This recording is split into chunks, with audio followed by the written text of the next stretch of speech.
All right, hello, welcome.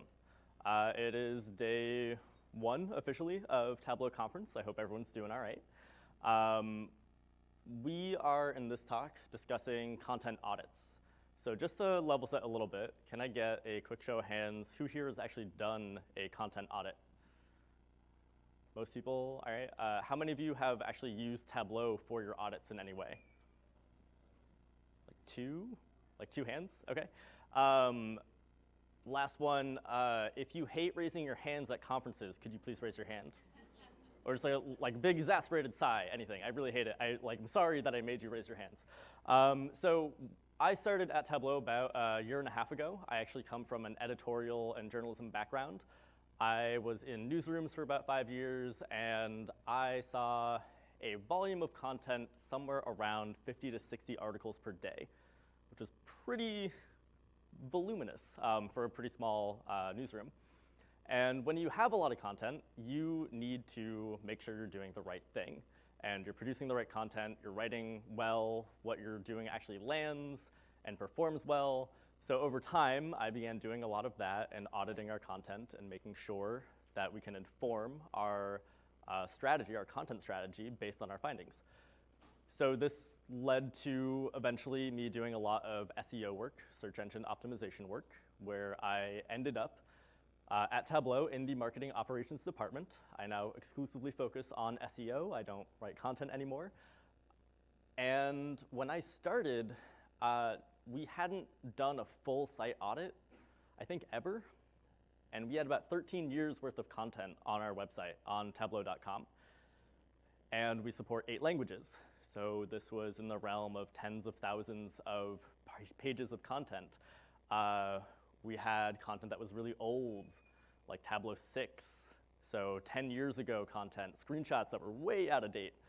And this talk is going to go through some of what we found, but more importantly, how we started to think about content audits in a very different way, of taking them out of spreadsheets, where content audits have always lived, and bring them into visualizations and get stakeholder buy-in for projects based on some of the vizzes that we made. So this is the quick agenda, just a really quick level set. This is a beginner level talk, so most of the vizzes that you will see, you can do in 10 clicks or less, is kind of my goal here. I want this to be aimed at marketers, at content people. If that is not you, that's okay. Take this back to your content people. Show them, you can do this in a couple of clicks. You don't have to be a Tableau expert. I had never used Tableau before working at Tableau. Shocker. So a lot of what you're gonna see is actually some of my very first vizzes, made prettier for presentations, but a lot of what I was exploring as I was doing this audit, I was doing in my first months, weeks on the job. We're gonna learn how to tell better stories with simple vizzes. We're going to talk about connecting up data and creating a living content audit. We will have time for questions and answers at the end, so if you have a question, write it down, keep it in your brain, and we'll get to that. We'll also have a really quick wrap up, and if anyone is too nervous about asking questions in front of a crowd, I will be hanging out after the talk as well. So, content audits suck. They're really not fun. A lot of people raised their hands when I asked that question before, and you probably all know that content audits are time consuming. They're really tedious. You have to do a lot of work. You're often going one by one, hunting manually through your website, looking at every single page and making a recommendation for every single page. This takes a lot of time, and when we have tens of thousands of pages in 8 different languages, 7 of which I do not speak, I only speak English, this can be really difficult, and you want to make sure that your audit actually lands when you deliver it to your stakeholders. But most content audits look like this. It's just a big gross spreadsheet. It's on your local machine, most likely. You have some data, some performance metrics, but otherwise, this is just a terrible, terrible thing. And unless you have like 10 pages on your website, this screenshot doesn't capture even a fraction of the amount of content that you have. So right now, we're just looking at the blog on Tableau.com in just English, and this could scroll for a while. So I wanted to ask why we, as an industry, as marketers, creating content, why are we not thinking about visualizations? Why are we not evolving past these spreadsheets? And I work at Tableau, so why are we not using Tableau for this? So why the hell aren't we visualizing our content audits was my big question when I began working at Tableau and doing this audit. We do need to see and understand our content. We're really good at seeing and understanding our data. We preach that at Tableau. We preach that internally and to our customers. But when it comes to our actual content, we do performance dashboards. We don't often look at our content as an audit in terms of visualizations. And most likely, that's because spreadsheets do have a place in audits. They are kind of important when it comes to creating your data source. When it comes to building your recommendations, going line by line, page by page, spreadsheets can be really important, but they do have their limits. Oftentimes, you will see an audit that might look like this. This is something that I would throw together from a search engine optimization perspective. And this is pretty normal. You have your web page address. You will find out, should we improve this content? Should we keep it? Should we kill it? What's good about it? What's bad about it? If we're going to maybe de-index it, remove it from our sitemap, are we going to redirect it to a different page? What is that page? A really rigorous content audit is going to do a lot of this kind of recommendation as you go. But it looks like this, and your stakeholders don't care because they're going to scroll through this spreadsheet and they are going to find one or two things that confirm their own biases about your content, and they are probably going to move on. So this doesn't really help us get to the point of what we found in our audit and what we want to do and what we want to recommend. But some of you might look at this and say, well, my audits look different. I might do something a little bit visually friendly already, and you might use color. Yes, good. This is a visual best practice. I'm really excited when I ever see an audit that has color. It took me like years to figure this out, that if I add just a little bit of color, and here we have total sessions has color on it, so green is good, red is bad, my stakeholders begin to understand that, yes, we can see what is good, what is bad, what is middling. In this example, you don't actually need to see the text. This is scrunched down on purpose. I don't really need you to see what the pages are or what the numbers are. All you need to see is the fact that we have maybe 2 pieces of content that are green and performing really well, and then we precipitously dive into yellow content territory. So it's doing okay most of the time. And as you scroll, you then get from yellows to reds, and we don't want to look at that. Now, I come from the organic search world, so I'm also thinking not just about total sessions and total clicks. I'm thinking about things like average position. So we can add maybe just another color, another column, and this is something I would do pre-Tableau. I would just add, here's our average position for each web page, and we can see that if you have your Google search and your first result is 1, and then 2, and then 3, on average you want low numbers. Low numbers are green, high numbers are red. High numbers are page 3 and 4 on a Google search, where nobody goes. And we can begin telling a little bit of a story here, where if content is doing okay and it's green, it's probably optimized. It's probably not going to do much better than where it is. In some cases, maybe the bump from average rank 3 to average rank 2 might make a difference. But really, what you're focused on is how do we get those red numbers into the green? Because if they're performing this well and they're not well optimized, then we can optimize them and they will probably get more clicks, and that's great. So color is really handy, and of course, you can do the exact same thing in Tableau. This is basically a spreadsheet in Tableau. You've got your colors, you've got your numbers of clicks. But what I want to just drive home before we actually start using Tableau is just click. Color alone dramatically improves your content audits. So even if you don't get to use Tableau, or you want to improve just any kind of content audit, then just add some color. And this visual best practice is going to set you apart from everybody else. But we do have Tableau, and we might as well use it. And we can tell some really interesting stories with some very simple visualizations. So I mentioned at the top that everything that you're going to see here is pretty beginner level. I had not used Tableau. This is pretty rudimentary stuff. And I just want to show you some quick animations that I'm going to narrate through about the really quick and easy ways that you can transform this spreadsheet style into something a little more visually friendly for your stakeholders. So what we're going to do here is just go up to Show Me and just hit Scatter Plot. And we're going to see this information transformed. We're going to make this a little more visually friendly for the sake of demo purposes.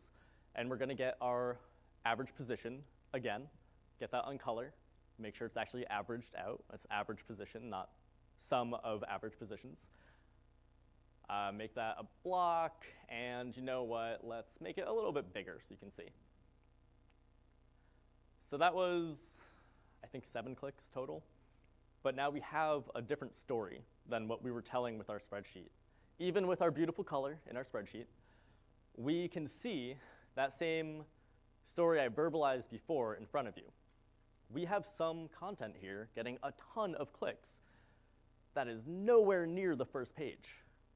So this is a real finding from our Tableau blog in English. There was content that on average was not even ranking on the first page of Google, but it was getting a ton of organic clicks. And we can kind of use this really quickly to identify some action items, some examples that we want to show our stakeholders. If we only can optimize, say, 9 pieces of content, let's optimize those 9 pieces of content, because that's where the biggest impact is probably going to happen. And that can build our case to then go optimize everything else on here. So that's pretty quick and simple. You don't need to be a Tableau Zen master to do that. And we have a really compelling quick case of how we can begin to tackle our content audit and show off what's there. But this is only like 40 pages. So if each block there is 1 page, and we have a lot more than 40 pages, then we might blow that up into a full tree map. So again, pretty simple to make. Just to walk you through, each block is 1 blog post in English on our blog. On average, in a month, I believe this was 1.5 years ago, so these numbers are no longer accurate.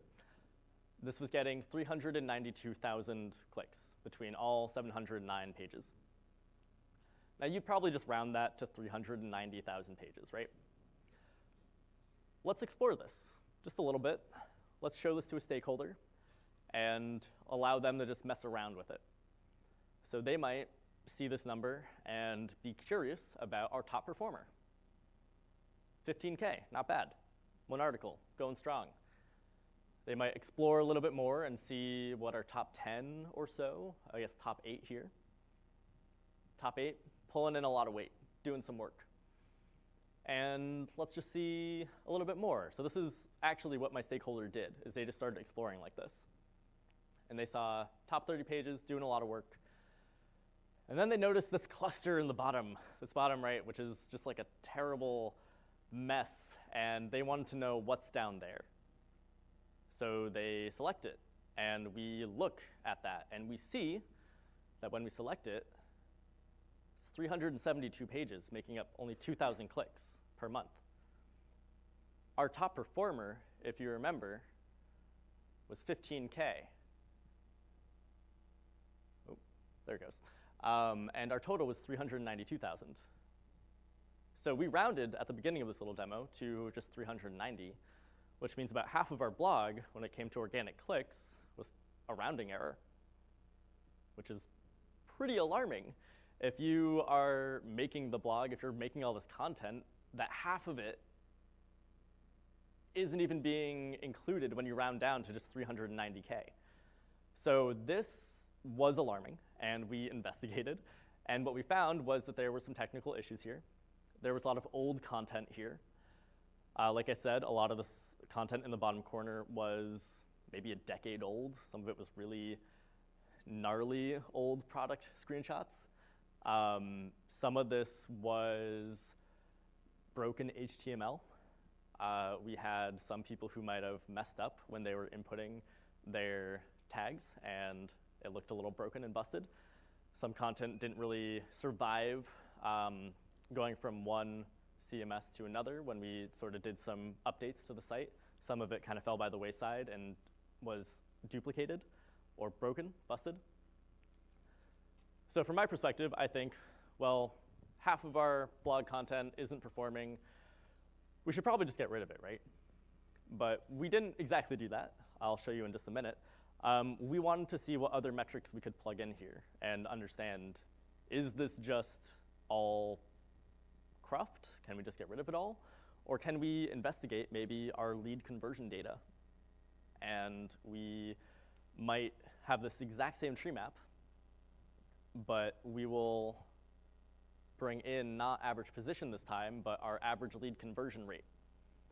And when we select this bottom corner that we don't want to think about, but it's there, we blow that up, keep only, and we bring our conversion metrics here, and remember to average them out, always a good thing. What we found was some of this content was not performing well, but it was converting well. So we had content that was maybe getting 10 clicks a month, but was on average converting like 8 of those 10 people, and that's pretty good. So we want to learn from that. We want to find out what's going on there. Now, I could have gone row by row every single piece of content and looked at these numbers, but I used a couple of clicks, and I just sped through this process and explored this with our stakeholders. So they understood that when I say I want to get rid of about half of the blog, 300, not half, they can understand that I'm not just willy-nilly getting rid of half. I'm keeping the stuff that's doing really well that might not look like it's performing well from organic search. We're going to keep the stuff that lead converts. But anything that's not converting leads, is old, is busted, and not getting a lot of clicks, there's not really a lot of reason to keep it around. So we got rid of it. We ended up skimming off about 300 posts. And on average, if you know the SEO world, if you get rid of some cruft, that boosts everything else. And we saw average rank here improving, I believe, 18% across the entire blog. We projected it at 14% because you kind of skim off the bottom, the averages bump up, but it actually overshot our expectations quite a bit. So this was pretty easy to convince people that we should get rid of a lot of the crap. Now, those are 2 performance metrics, but in the realm of SEO, there are other metrics, or not metrics, but other sort of numbers that we can access. One that is really handy is your meta descriptions. So I assume you have all done a Google search before. This looks familiar. We have our search in Japanese, which I do not speak, and probably most of you don't speak. We have 2 results here. On the top, we have a really good meta description that is optimized to the right length, the right character limit, the right pixel width. And right below that, on that first result, we have some ellipses. So that meta description trails off. It's not the right length. It's not optimized. If it were optimized, it would not trail off. And then that second result, that meta title is too long. That's ellipses. That's dragging on too far. But our meta description is good in that second result. It's the right length. Now, if I'm looking at all of our Japanese content, and I'm doing a web scrape using a tool like ScreamingFrog, which is a pretty industry standard tool, I will get back a big report that looks like this. This is all of our Japanese content a year and a half ago on Tableau.com. And I do not speak Japanese, but I do know how long those pixel widths, those meta descriptions should be.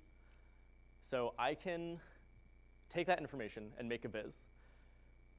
Because if I'm explaining all that to you and you're all not familiar with SEO and meta descriptions, which I assume some of you are, but not everybody, everything I just said might be a little esoteric.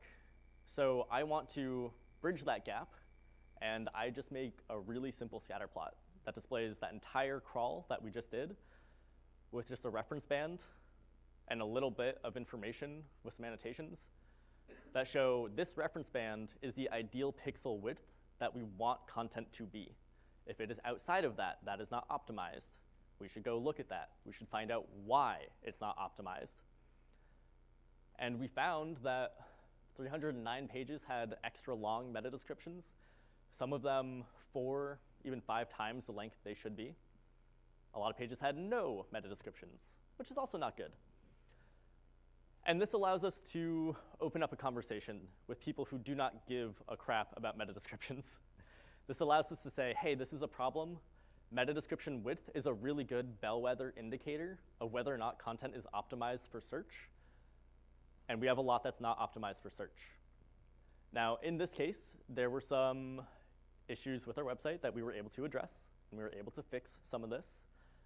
There were some issues in the localization process where our loc team is awesome and our content is well localized, but that localization was not taking into account how long meta descriptions should be. So we can make systemic changes that fix this once and forever. And again, if you don't care about meta descriptions and you don't speak Japanese, this really simple visualization is a quick way to communicate, hey, we need to fix something. We have a problem. But that's not the only reason that audits suck. We can talk about making these vizzes, and that's great. And I made these and showed people them and got things done. But when I did my audit, 4 other people were doing their own audits, and we weren't communicating because Tableau is a big company now, and we have a lot of silos. So I was doing an SEO audit. Someone on the content team was doing their own audit. Product marketing had their own audit. I believe 2 integrated marketing leaders had their own audits going. And all of these were on our local machines. Most of them, except for mine, were in spreadsheets. And we just didn't know that each other were doing all of this. So we were not finding the same things necessarily. I was using some tools that scrape our website from an organic search perspective, but that means I was missing things that were hidden from search. Other teams were hunting through our website manually to find content. We had someone on product marketing who was looking for analyst-related content, and they were making judgments on what should be the analyst persona. Maybe different judgments than somebody else. And we unfortunately had this question arise. How do our marketers find the best content for their campaigns? Not a good question that you want to have asked, because the answer was everyone has their own spreadsheets on their own local machines with different information. And when you work at Tableau, that's a little embarrassing. So we wanted to fix this. And the way that we approached this was we wanted to create a single living governed source of truth for our content audits. So we connected to our live website data and built this living audit. This meant that we were connecting to our Drupal CMS data, which we push into Google BigQuery.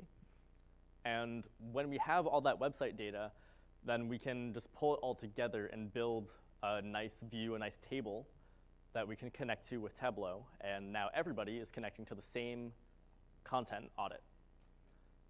So this does take work. Fortunately, our web engineering team is incredible, and a lot of this work was already done for us. All of our Drupal data was already in Google BigQuery.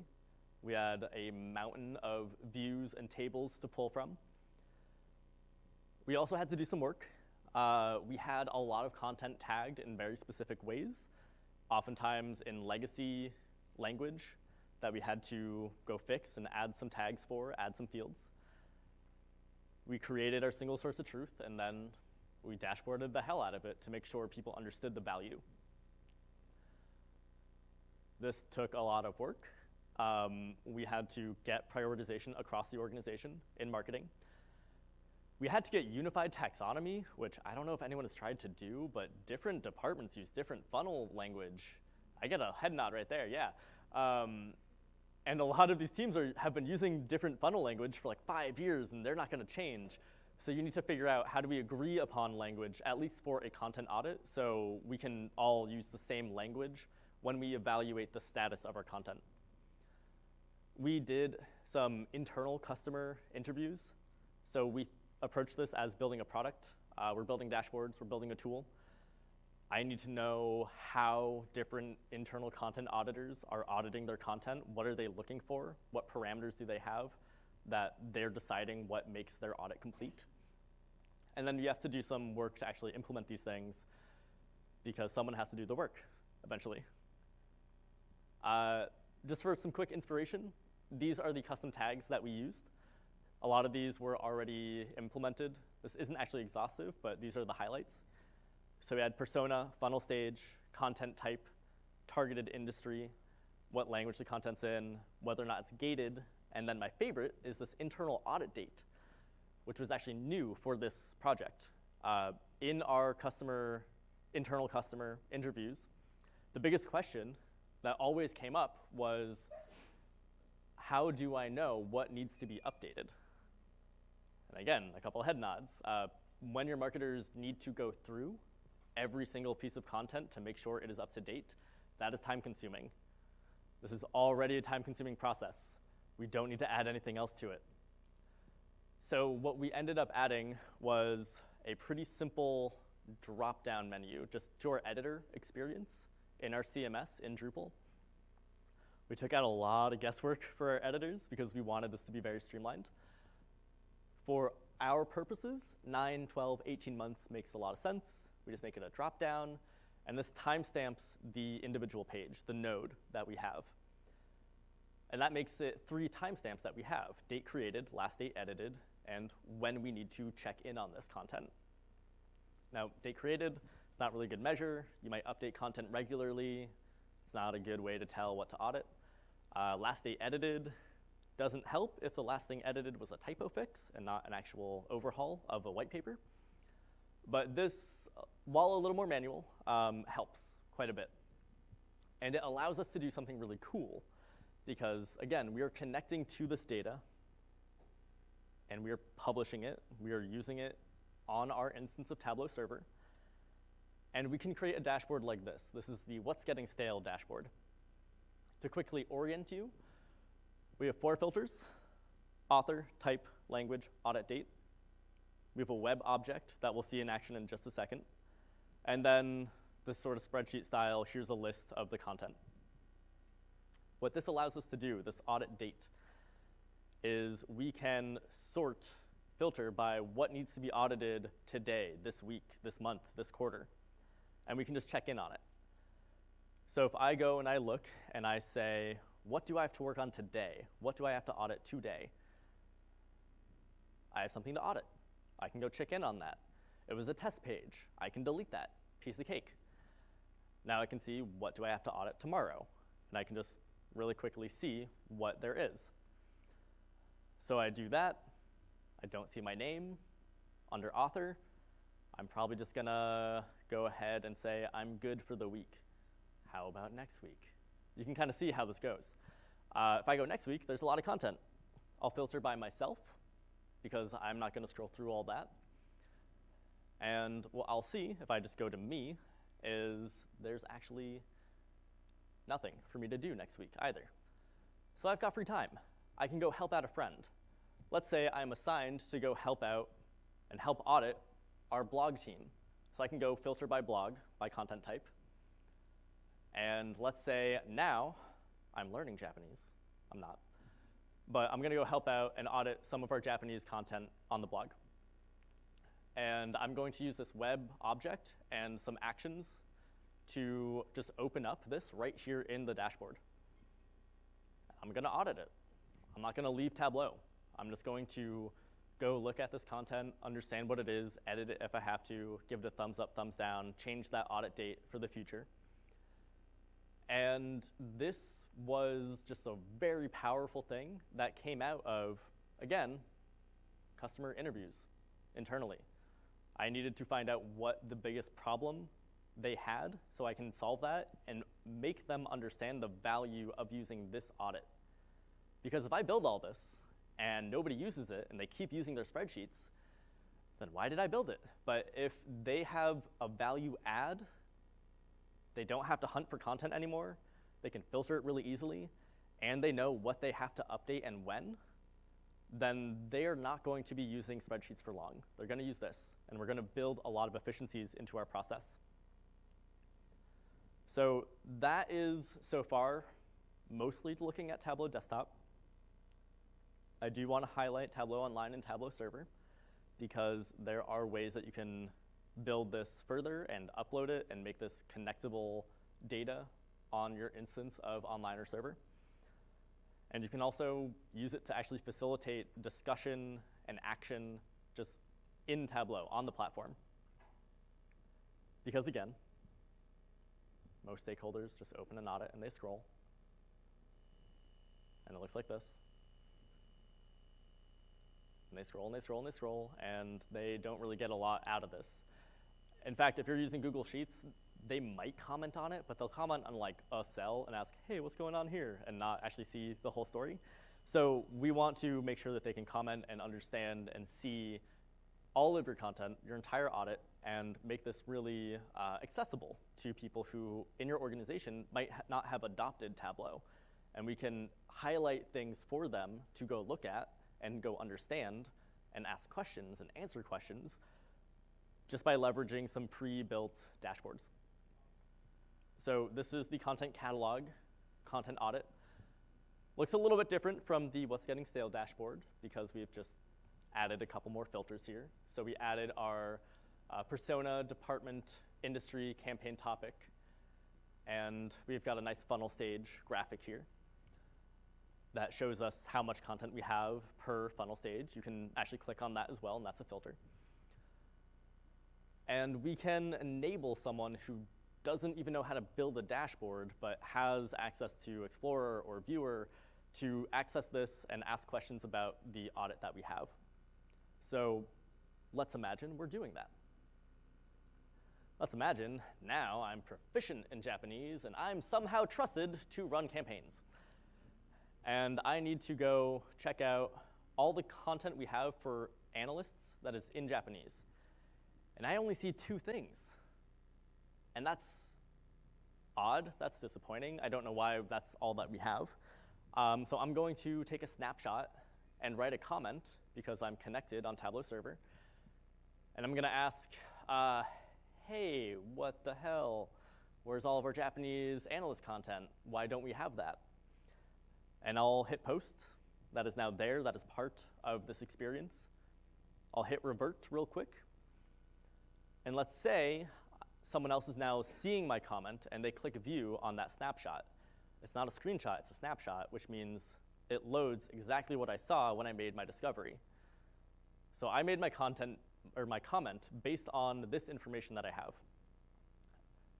And I might not see something that someone who's an expert in the field, subject matter expert in Japanese analyst content, or just analyst content in general, might have some insight for me. Or they might tell me, hey, you're connected to our demo data set for TC. This isn't actually the content that we have. We have a lot more. Here's the real link. But this, you kind of get the feel for someone who doesn't actually know what's going on here. They're not building dashboards. They're just interacting. They can hunt through this audit, and they can make these discoveries, ask questions, and we can communicate and have a record of communication, which is also important. So we have talked kind of the full arc of this project so far. I started with some spreadsheets. I had color in my spreadsheets. Then I actually made some vizzes, and I shared them, and we made some discoveries. We published a whole data source. We modified some of our website data to make that data source better. And we began to actually leverage the platform to spread this and get adoption for this project throughout the organization.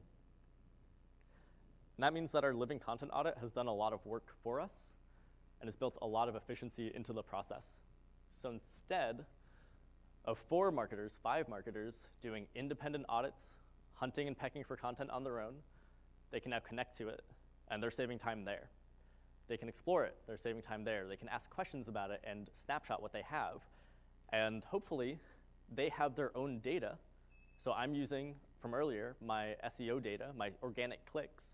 They might have email data, or paid search data, or paid social data, and they can now connect to it using this as their single source of truth to build their own visualizations and explore their own data and make their own arguments for what we should and shouldn't do and impact content strategies. And this means that we have different priorities when it comes to auditing. We're not going to just skip the time of year that we audit content. We're just gonna do different things at that time. We're going to refine this. We're gonna make it better. We're gonna understand other pain points that our internal customers have. We're going to potentially automate some of the action item identification. So you probably saw from Keynote, we've got a lot of cool dashboard extensions, some really powerful stuff to leverage. I'm a business user. I don't really know how to make that happen yet, but imagine using something like Python or R and integrating that into one of these dashboards, into this information, using natural language processing to generate a report based on who is looking at it and what work they need to do. There's a lot that we can potentially ask of this data set with NLP. And we can also consolidate our questions and answers using that comment feature, which I'm harping on because I almost never see people use it, and I think it's really cool. I just want people to use comments and views. And we can also drive towards mission-critical adoption. This is really strong, this is really powerful, and this saves a lot of time for our marketers. But some of them still use spreadsheets. And I need to make sure that I'm evangelizing this across the organization, practicing this talk in front of them so they understand that we have this now, and get them to understand what the value add is, that we really have something that will save them time and make their lives easier because we hacked it together ourselves and it is well made for our needs. And if we need to change it, we have the people to do so. In fact, one of them is standing at the back of this room right now. That is where we're going to end the presentation part of this. And we do have time for Q&A. Again, we'll do a quick wrap up at the end, and I will be around after for any individual questions. But right over here. I was just curious, more in the beginning, where were you pulling your organic metrics from, like your page positioning? Sure, so we are using Google Search Console for page position, and we are just hooking into that. We push all that into Google BigQuery. I'm not a database engineer, so I can't give you a lot of detail, but yep. Sure, question back here.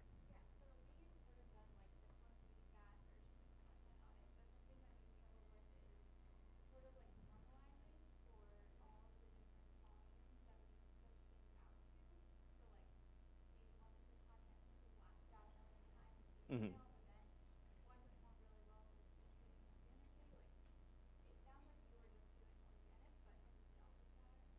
So the question is, how do you account for how many times you push content on different channels? Okay, that's a good question. It kind of depends on what platform you're using to push and if there's any data related there. You can probably see your performance metrics in other ways for that. What are you using? Yeah, like what, do you have tools that you're using for this or just hacking it together? Oh, for the audit? Yep. Just hacking together. Okay, gotcha.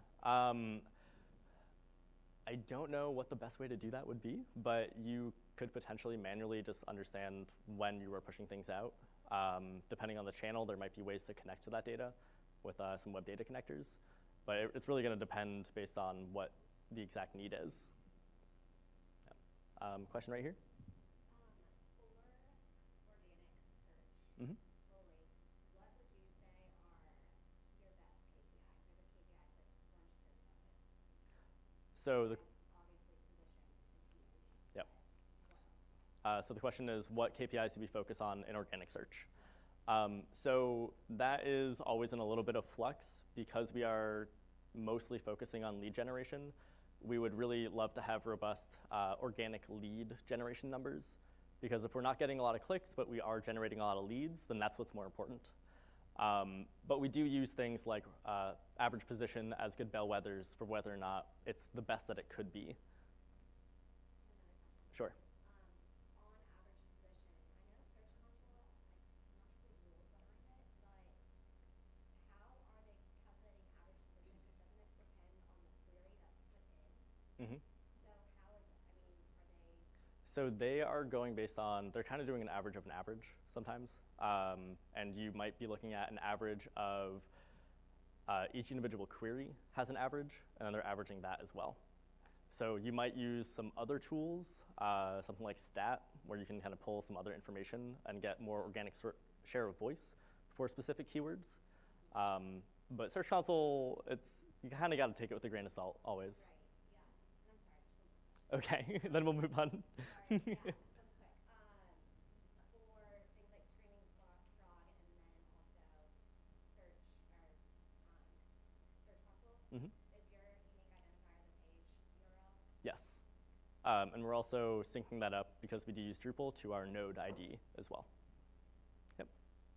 There's a hand over here. I have two questions. The first is, so you said adoption is not at 100%, and I just wanted to know what are some of like most common objections you get from the marketers that are working on the content itself? And then Mhm. the other part of the question is, so this really delivers operational efficiencies for you. How did you internally communicate the value of creating this tool? Sure. So the question is, how are we gaining adoption, and how did we sort of argue for the efficiency, right? So adoption, our marketing team is large, but not large enough that I can't go hunt people down at their desks and find them in the hallways and set up individual meetings. So a lot of it was just training teams and people, going after them, putting times on their calendar and showing them, because when they see the value add, they understand why it's good. And that has been really powerful. Just put it in front of people. And then, sorry, your second question was? So what you finally came up with, the product, the BI product that you were using, how did you communicate out that you were able to impact the bottom line as far as like? Sure. I am fortunate to be blessed with good managers who will help me advocate up the chain, but that's really where I did it. I made sure that my manager, my director, were able to help advocate this up to our VP, and our VP has helped to, or is beginning to help to get this information out in front of other people. Yep. Behind? Earlier in the page, it looked like there was a URL option, but instead of going directly to the content, you display it in the dashboard. Mhm. Just wondering how you did that. So that is actually just a web object. So when you build a dashboard, it's kind of hidden, where you can add a sheet or like a blank space or text. There's actually just web object right there. And the way I was doing that was using dashboard actions. So you can, I don't think this is set up right now to show you, but you can put in like tableau.com and then insert path, and it will pull the information from the path.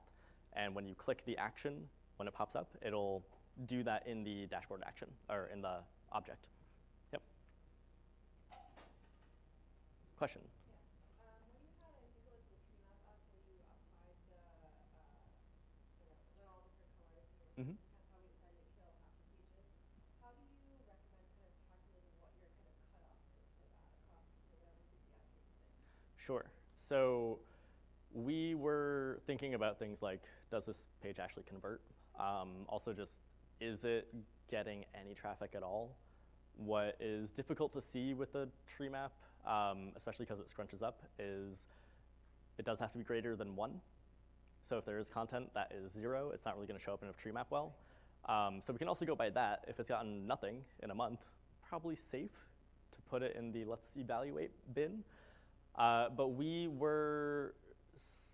it wasn't very scientific, but we were thinking anything below 10 clicks per month is probably on the chopping block, given our total traffic across the website. So not very scientific, but it was just sort of a gut, like how many people are actually engaging with this. And we are doing that to say, here's a recommendation of things that are on the chopping block. We still are going to look through them. There might be prestige content in there that is broken and busted, but we want to keep.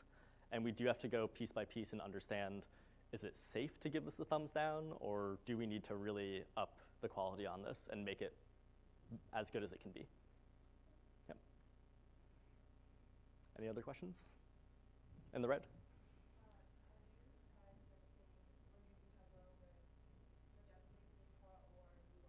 I would. So AdWords, I do not because I work on organic, but our paid team does do that. I would love to start getting into Majestic. That is on my list of APIs that I want in my toolset.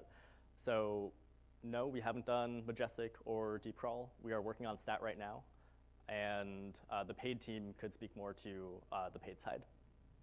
But yes, we definitely do connect up with that. And we use BigQuery to push everything in from the Google side. Yep. All right, any other questions? Going once, going twice. All right, thank you so very much for coming to this presentation.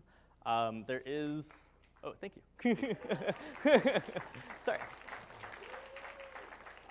There is a session survey evaluation. If you like this, please let me know. If you didn't, please let me know. This was beginner level. If you want to see more advanced stuff in the future, we need to know that there's demand for it so we can produce it. We are doing some other cool stuff that I would love to talk about, and next year I hope I can. Also, if you want to see more marketing-oriented content, also please leave that in the feedback because, again, we want to make the case for it. We're doing some cool things. We'd love to do more presentations on this. Is there going to be a way we can get them pulled? Yes, it will all be online at some point. I do not know when, but yes. And if anyone would like to talk about, we have some SEO folks obviously in the audience about this, you can come find me on the internet. I would love to chat with you. Thank you, everybody.